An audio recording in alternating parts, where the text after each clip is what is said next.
Man, Pooh Shiesty just got home and the Fed said, welcome back. Bro dropped first day out. Now they talking about next day in, like how you go from beating the system to setting up a meeting with paperwork and weapons. They said this was about a contract. Nah, this might be the first time somebody tried to renegotiate a deal like it's GTA, and if this really about Gucci Mane, yeah, that's not just industry drama anymore. That's federal time. I'm the U.S. Attorney for the Northern District of Texas. Thank you for coming. This week, 9 individuals, including well-known musical artists, kidnapped and robbed at gunpoint numerous victims at a music studio in Dallas, Texas. 8 of the 9 were arrested yesterday in Dallas, Memphis, and Nashville.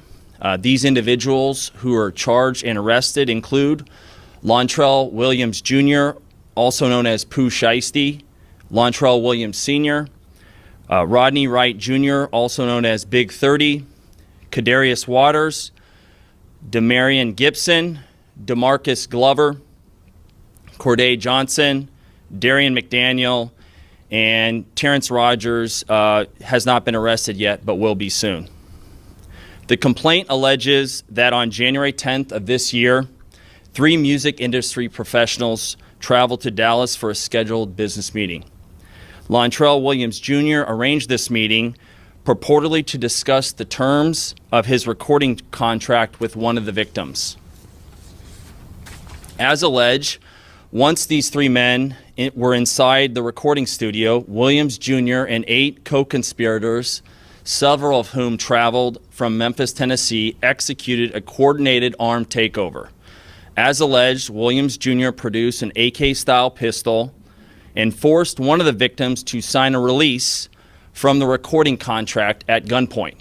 The remaining conspirators displayed firearms and robbed the other victims of Rolex watches, jewelry, cash, and other high-value items. One of the victims was actually choked by one of the defendants to the point of near unconsciousness.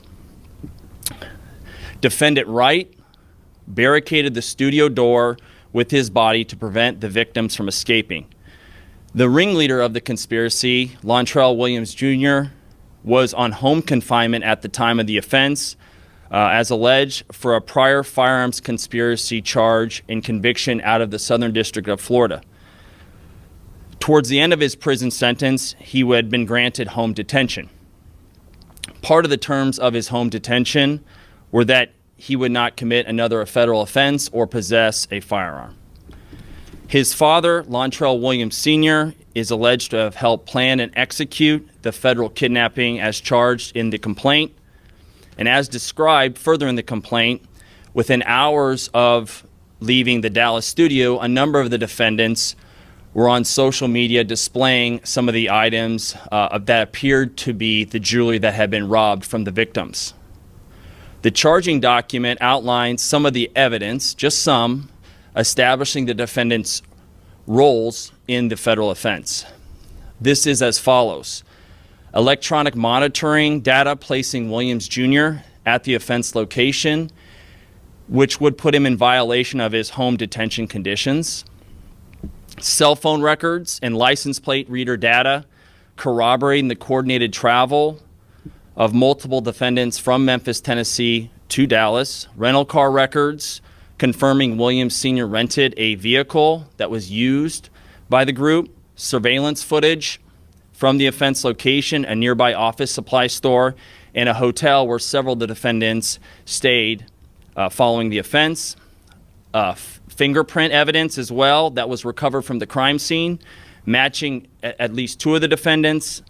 Social media posts